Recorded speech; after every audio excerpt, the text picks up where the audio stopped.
I'm Barclays Football Ambassador Chelsea Grimes, and this is Beyond the Ball, a series of interviews with some of the biggest names in English football.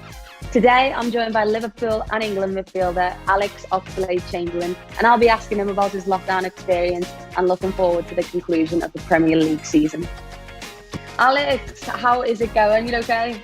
I'm good. I'm very good at the minute. Thank you. Got your kits on? Everything's going good. Training? It's nice. Yeah, it's nice to be back into training, getting back to normality. The first thing I have got to ask you, talking about lockdown, is the stair shuffle. We've seen you on TikTok. Can you talk to me about this whole stair shuffle you and Perry put up? Because you kind of started this whole movement about social distance and challenges on Instagram. How did that happen? Well, I think she downloaded TikTok and then she started watching it, and she was showing me stuff, and I used to look at it and think that's definitely not for me, that TikTok malarkey. But I downloaded it and found out it's quite addictive, and I started watching more and more of these things, find myself sat there for a while. Then I come across the stair shuffle, then I had to show her the moves and teach her the choreo, and off we went up the stairs.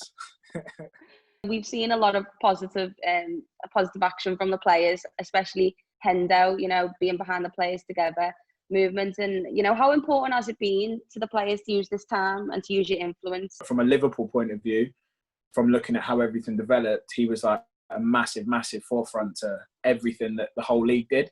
He kind of became, it seemed from my point of view, like a captain across all teams. And he's worked closely with a lot of the other captains and all came together, but he was really instrumental in setting all of that stuff up with the Premier League and figuring out what we can do and what everyone would be happy to do to help. If you're in a position of, privilege, or in a situation where you can help others, and people that support us have supported us all through our careers, and when we go back to football as well, I think it's important. Obviously, we've got to do our bit to try and give back to them, and yeah. 61 points from 21 games. With that momentum built up there, what was the mood with the players and everyone when the league was getting suspended? Were you worried that it might ruin, the flow, or were you just like, it's one of them? We wanted to have the chance to do it properly and, to finish it off and finish what we started. We weren't officially champions, but I felt like we were. If they had cancelled the league at that point, in my head, I was just proud of what we'd achieved. Obviously, you want to get back out there and do it properly. So we were absolutely buzzing when obviously we got the green light to start coming back to Melwood, and we were coming in and training on our own, like one player per pitch, and it's a bit weird, and trying to do a training session without any coaches near you, and you're on your phone looking at what the next drill is and what the next runs are, running on the pitch with headphones in, and you see Joe Gomez or Trent on another pitch and over, and it was all a bit weird. And then went to 4 players per session. It's still a bit weird, and you're thinking, if there was just 6 more lads, we could have a 5-a-side here. For me, my lockdown experience, the Zoom sessions have been an amazing watch. How helpful was that to keep everyone motivated and stuff? Would you look forward to it? To be honest, no, because they were way too early for my liking. The banter starts happening, Robbo and Verge, and then you're just happy to see the lads again and get back to just having, them little bits of banter that we have between each other, giving each other a little bit of stick, and they're the things that you miss. Verge was very lively. He was usually always one of the first ones in, so he could kind of get a grasp on, who's coming in, who's late, who was like pushing the time to, maybe getting a fine for being late. And when you'd come on, he'd be the first one to sort of hit you with a bit. The manager was obviously massive on that, and he'd be a good laugh on the Zoom chats. Hendo, Robbo, everyone, to be fair. Well, we are recording this just before the first game back. So obviously, I've never seen us win the Premier League as a Liverpool fan in my lifetime. But what would it mean for you to deliver that for the fans after the 30-year wait? Just for me in general, to win the Premier League as a kid was like a dream. I used to watch top teams do it year in, year out, and want to dream to play for one of those teams and to win it. And I think how long have I been in the league? Maybe since 2011. So 9 years I've been in the league, and I've been lucky enough to be at 2 top clubs, which, on paper should be really competitive every year. And I realised how hard it is to be at a club like Liverpool with the history it's had.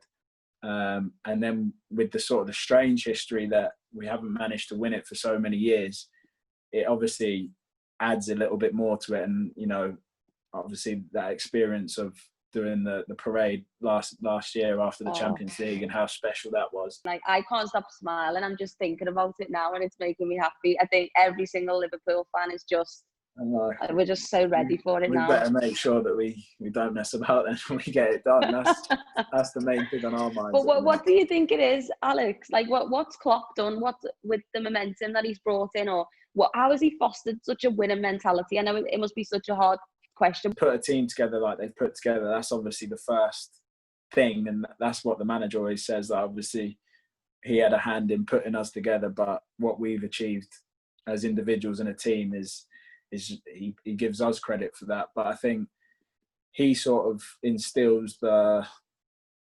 mentality and the aggressiveness and intenseness every day. Like if you saw training today, I came off the pitch like just dead.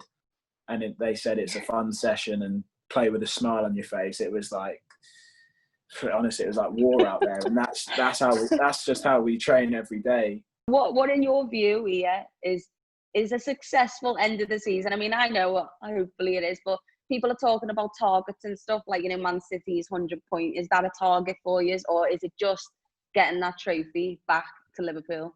We can achieve something special, and we can achieve something very, very special. So that's our aim, is to win every game. We might not do that.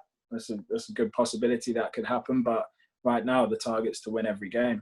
And if we lose, then it better be because the other team was just a lot better than us on the day. That's the sort of mentality that the manager's been speaking about. And last question, obviously talking about targets. Before lockdown happened, Mo Salah, you know, he was chasing the tails of Jamie Vardy in the race for the Golden Boot. Is that a personal target for him? Is he still going for that? That would definitely be Mo's personal target, I'm sure.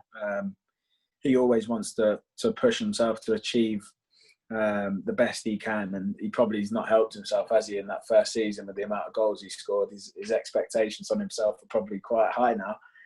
But yeah, that will be one of his expectations. And you know, it's good for us, people like Mo have those expectations, because that will keep driving him to play and perform the best he can and score as many goals as he can individually, and that will obviously help the team.